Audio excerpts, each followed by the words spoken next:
Le cycle de David Starr, Lucky Starr Series, est une série d'histoires de science-fiction écrite au début des années 1950 par Isaac Asimov, sous le pseudonyme de Paul French.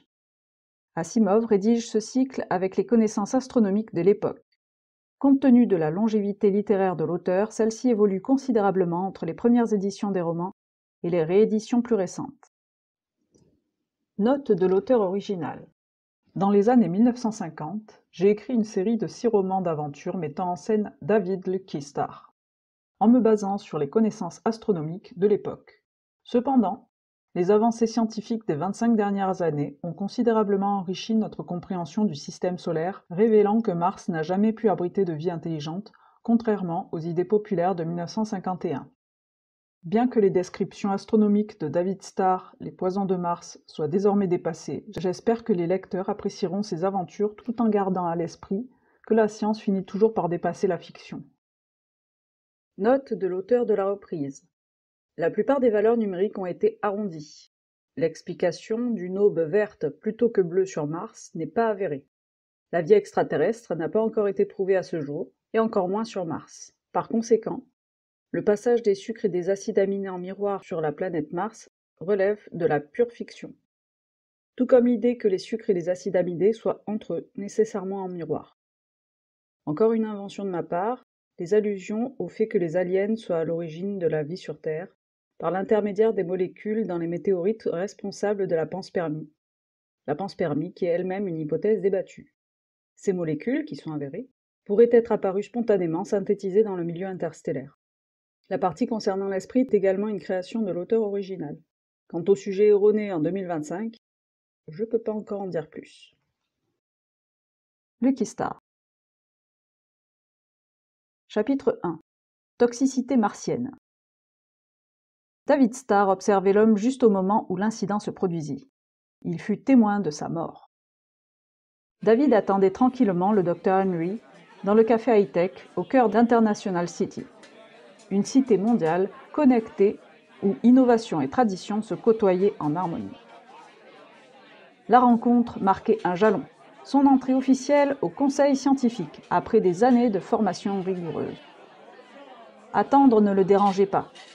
L'ambiance du restaurant, avec ses murs recouverts d'écrans interactifs diffusant des motifs animés, était à la fois futuriste et accueillant. La lumière semblait émaner de nulle part, subtilement modulée selon l'humeur des clients. Sur la table de David, un hologramme diffusait un orchestre virtuel, chaque musicien réduit à une silhouette de lumière. Le décor mêlait harmonieusement minimalisme et technologie de pointe.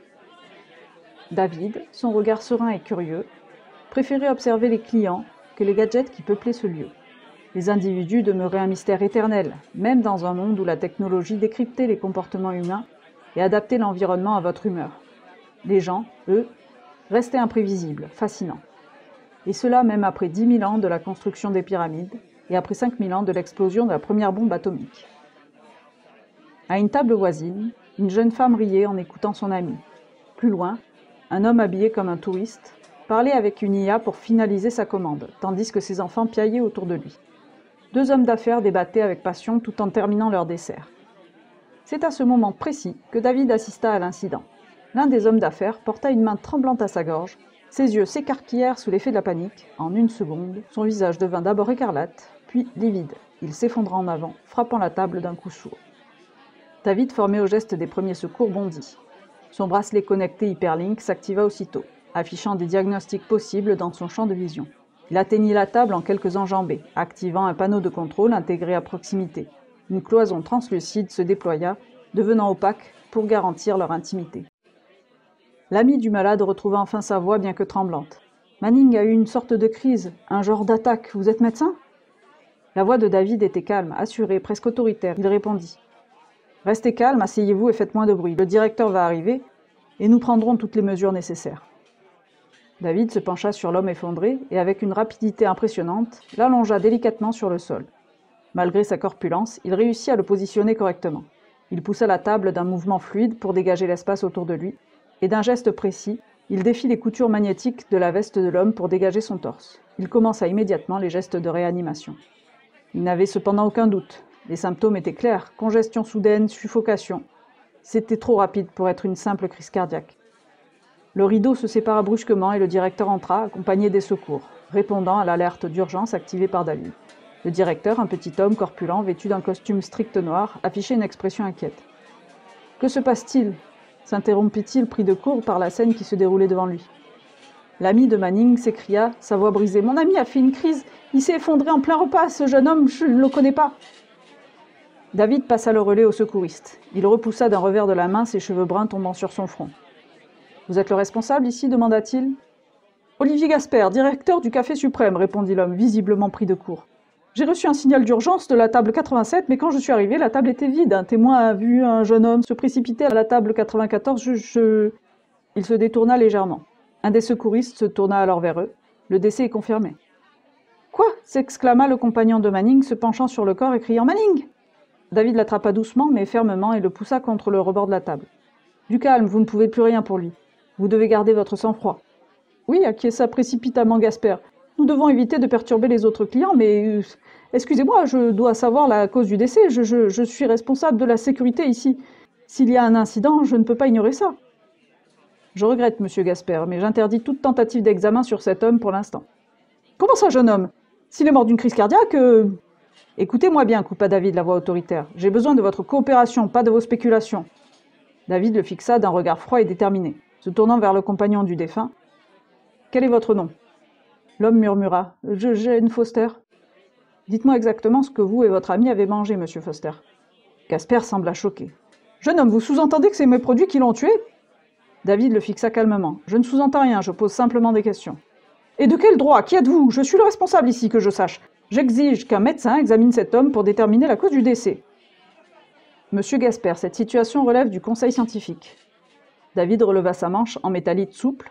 Pendant un instant, ses interlocuteurs n'y virent que la peau nue de son poignet. Mais bientôt, une tache ovale apparut et vira au noir. En son centre, des petits grains jaunes lumineux se mirent à danser et dessinèrent les formes familières de la grande ours et d'Orion.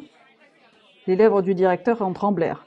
Le conseil scientifique n'était pas une agence gouvernementale officielle, mais ses membres avaient bien plus d'influence que n'importe quel ministre. Il dit la voix tremblante. « Je suis désolé, monsieur. Les excuses sont inutiles. Maintenant, monsieur Foster, pouvez-vous répondre à ma question ?» Foster marmonna. « Nous avons pris le menu spécial tout numéro 3. »« Tous les deux ?»« C'est exact, oui. » David demanda. « Ni vous ni lui n'avez pris de supplément ?» Il avait lui-même consulté ce menu à sa table. Le Café Suprême proposait des plats exotiques d'autres planètes, mais le menu spécial numéro 3 était le plus typiquement terrestre. Potage de légumes, escalope de veau, pommes de terre au four, petits pois, crème glacée et café. Si, Foster fronça les sourcils. Manning a commandé des prunes au jus de Mars comme dessert. Et vous? Non. Est-ce qu'il en reste? David avait souvent mangé ces prunes cultivées dans les serres martiennes. Elles étaient réputées pour leur goût unique, légèrement sucré avec une touche de cannelle. Foster secoua la tête. Non, il a tout mangé. Que supposez-vous? Combien de temps après les avoir mangés s'est-il effondré? Environ 5 minutes, je crois. Nous n'avions pas encore fini notre café. L'homme blêmit. Elles étaient empoisonnées? David ne répondit pas. Il se tourna vers le directeur. Parlez-moi de ces prunes de Mars. Elles n'ont rien de particulier, absolument rien. Gasper passait la main nerveusement dans l'opacité du rideau tout en faisant attention à ne pas élever le ton. Ce sont des arrivages frais de Mars, inspectés et approuvés par le gouvernement. Nous en avons servi des centaines ces derniers jours, sans aucun incident. David hocha la tête. Peu importe, vous feriez mieux de retirer ces prunes de Mars de votre menu, et rapidement. Nous allons procéder à une nouvelle inspection. Il se tourna vers Gasper. Apportez-moi un récipient pour collecter les restes de ce repas. Nous devons analyser tout ce qui pourrait être en cause. Le directeur revint quelques instants plus tard, essuyant son front avec un mouchoir de soie. « Je ne comprends vraiment pas, » dit-il visiblement désemparé. David attrapa les assiettes en plastique contenant les restes du repas et les morceaux de pain grillé, puis les posa dans un récipient. Il reboucha les tasses de café et les mit de côté. Gasper cessa de se frotter les mains et tendit une main vers son hyperlink. La main de David se referma avec fermeté sur le poignet du directeur étonné. « N'en parlez à personne, » dit David d'une voix autoritaire. « Mais monsieur, et les miettes ?»« Je m'en charge aussi. » David répondit sans un regard, son canif modulaire à la main. Il balaya la table avec précision, la lame en nanotube effleurant la surface du champ de force. Plus besoin que les serveurs ne viennent s'occuper de la table. Quand le champ de force se contractera, il n'y aura plus rien à recycler. « Accordez-moi encore un moment, dit David, en enregistrant ses dernières minutes dans son hyperlink. Il écarta un pan du rideau. D'une voix basse, il appela « Docteur Henry !» Le docteur Henry, un homme grand, mince, d'âge moyen, coupa les actualités de son hyperlink et releva les yeux. Il chercha David autour de lui. David sourit. « Je suis ici. » Il posa un doigt sur ses lèvres. Le docteur Henry se leva. Ses vêtements étaient amples et ses cheveux grisonnants étaient astucieusement coiffés pour dissimuler sa calvitie naissante. Il dit « Mon cher David, vous étiez là. Je vous croyais en retard. Vous avez un problème ?» David esquissa un sourire sans joie. « Nous avons un nouveau cas. » Le docteur Henry haussa un sourcil et écarta le rideau. Il s'avança derrière David et s'arrêta net en découvrant la scène. « Mon Dieu !» murmura-t-il. « C'est une façon de voir les choses, » répondit David. Le docteur Henry retira ses lunettes et fit glisser sur les verres le faible rayon de force de son nettoyeur de poche avant de les replacer sur son nez. « Je crois, commença-t-il, que nous devrions fermer temporairement le restaurant. »« Fermer le restaurant » s'étrangla Gasper, qui se tenait en retrait. « Il a ouvert il y a à peine une semaine, ce serait une catastrophe, la ruine !» Le docteur Henry resta impassible. « Allons, ça ne prendra qu'une heure ou deux. Nous devons retirer le corps et procéder à une inspection des cuisines. Je suis sûr que vous tenez à éliminer tout risque d'intoxication alimentaire. » Il jeta un coup d'œil à Gasper, puis ajouta. « Par ailleurs, ce sera bien plus facile à gérer sans la présence des clients. »« Très bien, » acquiesça Gasper, visiblement mal à l'aise mais résigné. « Je vais m'occuper de ça, mais par pitié, accordez-moi une heure ou deux, que les clients terminent leur repas. » Il ajouta dans un souffle. « J'espère que cette affaire ne sera pas ébruitée. » Rassurez-vous, le visage du docteur Henry se fit plus grave, et sa voix, bien que calme, trahissait la tension de la situation. « David, pourrais-tu appeler la salle du conseil et prévenir Conway ? Il connaît parfaitement la procédure à suivre. » Foster, toujours perturbé, intervint d'une voix faible. « Avez-vous encore besoin de moi ? Je commence à me sentir mal. » Le docteur Henry tourna la tête vers Foster. « Qui êtes-vous ? » demanda le docteur Henry. « L'ami du défunt, il s'appelle Foster, » répondit David. « Dans ce cas, monsieur Foster, je crains que vous n'ayez pas d'autre choix que de patienter, » répondit le docteur Henry. Le restaurant, désormais désert, avait quelque chose de froid et d'hostile. Les agents du laboratoire étaient passés, inspectant minutieusement les cuisines, atome par atome. À présent, seuls le docteur Henry et David Starr occupaient l'alcôve. Les lumières étaient éteintes, les écrans de réalité augmentée étaient désormais de simples plaques de verre inertes, déconnectées des réseaux. Le docteur Henry soupira. « Il n'y a plus rien à apprendre ici, David, je suis désolé. Ce n'était pas vraiment la soirée que nous avions prévue. »« Pas de souci, nous aurons d'autres occasions, » répondit David. « Vous aviez mentionné ces cas d'intoxication alimentaire dans vos rapports de surveillance, je n'ai donc pas été pris au dépourvu. Cependant, je n'avais pas conscience du caractère ultra-confidentiel de l'affaire. Si j'avais su, j'aurais agi avec plus de discrétion. » Le docteur Henry secoua la tête légèrement abattu. « Ce n'est même plus une question de discrétion, David. Nous ne pourrons pas cacher indéfiniment ce genre de fait. Les rumeurs circulent déjà sur les réseaux sociaux. Les témoins ont vu des gens s'effondrer à table, ça commence à prendre de l'ampleur, la situation empire. » Il fit une pause.